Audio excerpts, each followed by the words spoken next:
Hello and welcome. This is Michelle with PaperStampInk. Thanks so much for stopping by my channel where I share paper crafting inspiration, tips, techniques, tutorials, whether it's cards, 3D projects, or craft fair and gift items. If that sounds like something you don't want to miss out on, make sure you hit that red subscribe button down below and ring the bell so you get notifications of future videos. So today we are going to do this post-it note holder, and this is a different style than what I've done in the past because I've used chipboard on this. So this is a really sturdy one, and these are the large pads, so they're great for just writing notes on, not just as post-its.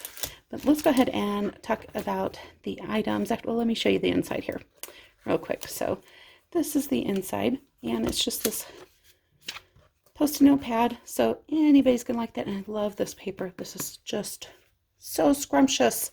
So we're going to use one of these sticky notes from the Dollar Tree. So the cost is, you guessed it, $1. And then you're going to have a little bit in your materials for your cardstock. So it just kind of, your cardstock and your designer series paper. So that kind of depends on what you use, how much that's going to run, but very economical gift. Throw a little ribbon on there and you are done. I'm going to go ahead and set that aside. And I have pre-cut our items just to save some time here, but we have a piece of pattern paper that is 6 by 8, and then I have my chipboard pieces that are all 5 1/8 inch tall. 2 of them are 3 1/8 inch wide, and one of them is 1/2 inch wide. And so I got that from the measurement from the spine, and I just went slightly larger than the pad for that chipboard, about 1/8 of an inch on both dimensions. So we're going to put these down in here, and then I've got another piece of designer series paper that we're going to use to cover the inside, and that is 4 3/4 by 6 1/2 inches. And then I added a little piece that is a 3 by 2 1/2 inches that we're going to add a pocket on the inside of this one. It's a pretty small little pocket, but you could still tuck some things in there.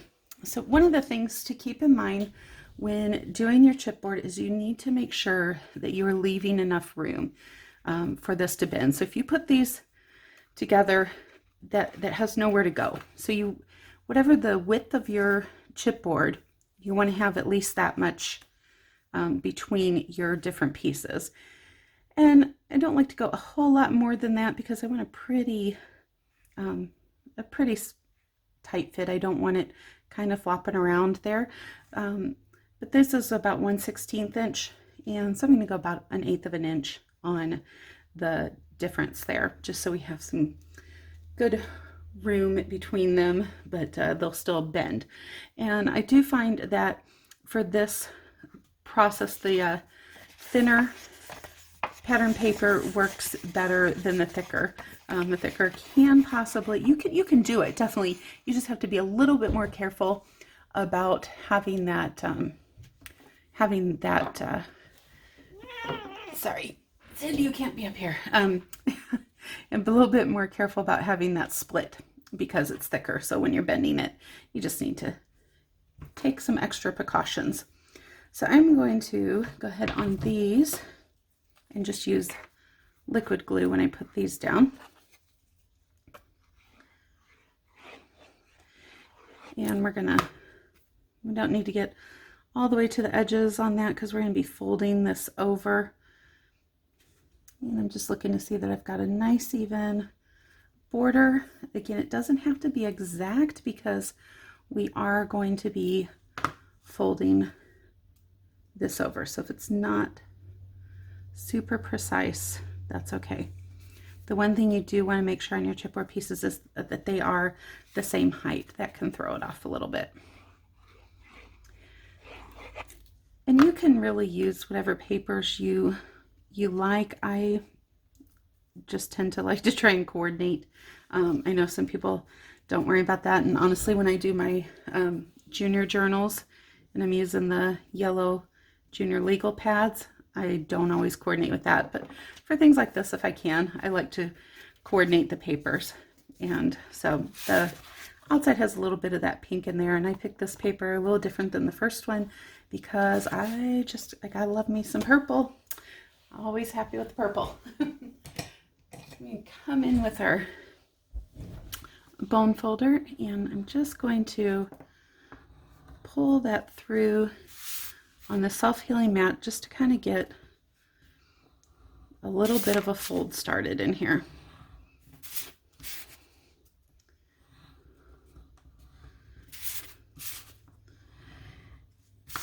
And then we're going to work that paper around on the fold. And I'm just being gentle. I don't want to work these too hard because I don't want to tear my paper. And then we're going to cut these corners off. And use my long scissors. That's what I've got over here. I'm just going to miter those corners down.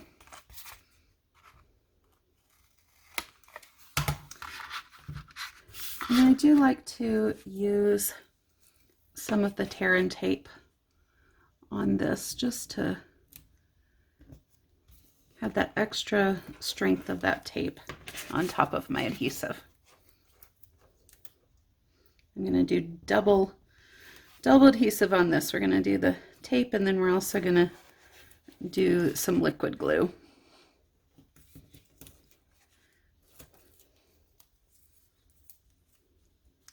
And one more side there.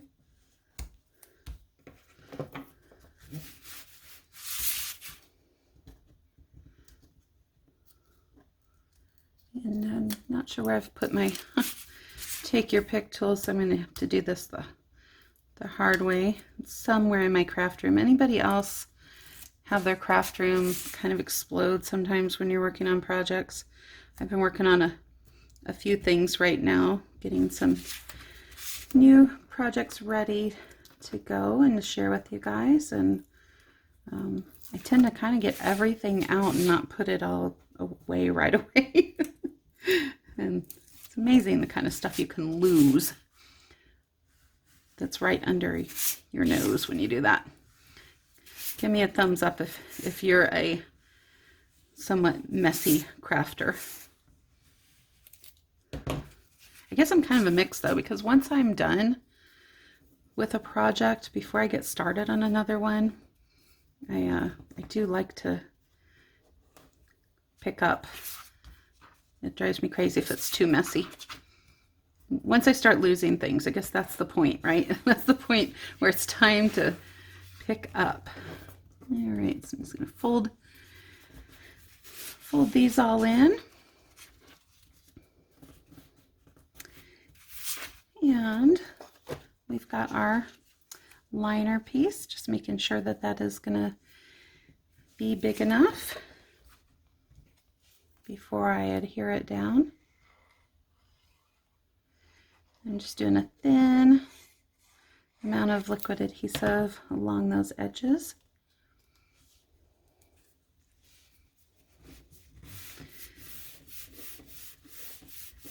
We're going to let that set for just a moment. I'm going to find that crease again, and I'm going to give a little crease with the bone folder. There we go. Hard to see where those are.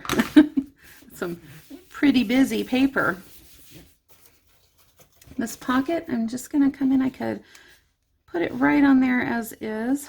I think I'm going to trim that down a little bit, just so I think I want to line it up with that designer series paper instead of the edge. And let's find our fold. And the one thing that I want to do is I want to make sure that I'm not impeding my fold. There. All right. I think I needed to put a little bit more glue in the middle of this there, but we are going to roll with this for now. When you do yours, put some more glue in. I'm going to just cut a little angle on the corner of the pocket. There's meant to be a little tuck pocket there. All right, yep, I'm gonna need some more glue. As long as that's coming up, we're gonna take advantage of that and slather some more glue on there.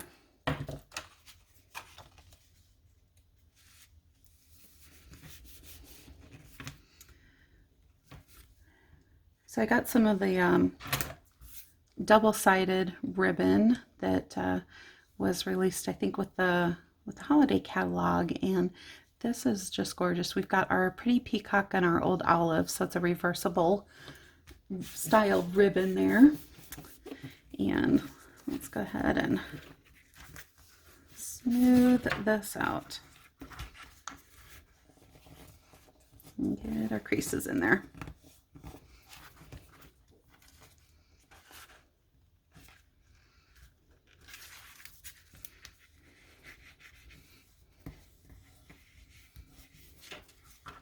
Stick that back down again in the middle. We're being careful not to crease too hard while this paper is getting loosened up, while the fibers are breaking down. All right, we're ready to put our pad in here, and I am just gonna use some liquid adhesive. You could use the tear and tape. I found that the liquid adhesive does keep this in there just fine. Once it dries all the way, it gets a nice tight bond. And we're making sure that that's got room for the binding to close. And I'm going to use my tear and tape for my ribbon here. And I think this one I'm going to have it tie somewhat on the front, so I'm not going to have my tear and tape all the way along the front there. I know some people like to only put a little bit of the tear and tape on the back or the front because it's going to be tied, but I just like that it kind of holds that ribbon in place for me. Find the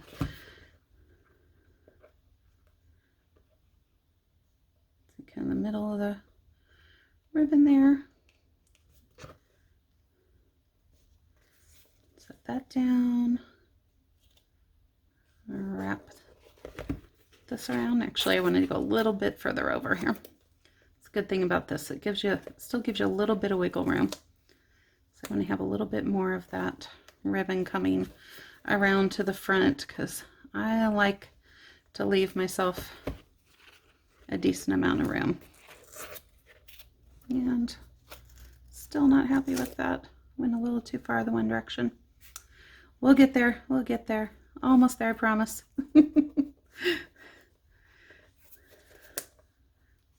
I probably fuss with this too much sometimes on where exactly I want to line this stuff up on the ribbons, but there we go. I am happy with that placement. And so I'm just going to tie the bow along the front instead of the spine on this one.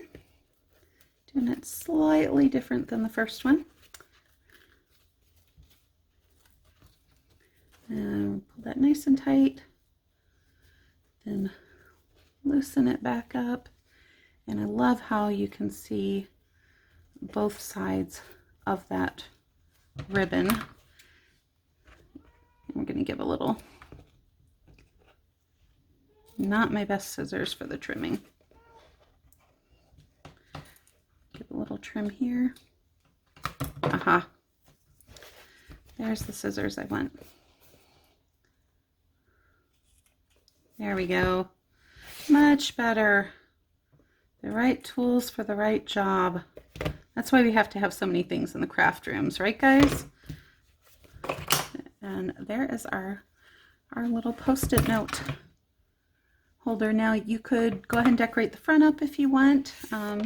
That's up to you. You don't have to, but let me bring the other one in and retie that bow on the side. And we've got our two, and let me know which one do you prefer. Do you like the purple with the bow on the front, or do you like the blue one with the bow tied on the side. You know, I'm always going to lean to this just because it's purple. and that's my fave. So let me know which one you like. And if you do one of these, I'd sure love to hear how it worked out for you. And if you want to join me over on my Facebook group and share the projects you're working on, I want to invite you to come over there. It's a great community with a lot of encouragement. So until we meet again, grab your paper, stamp, and ink and do something creative.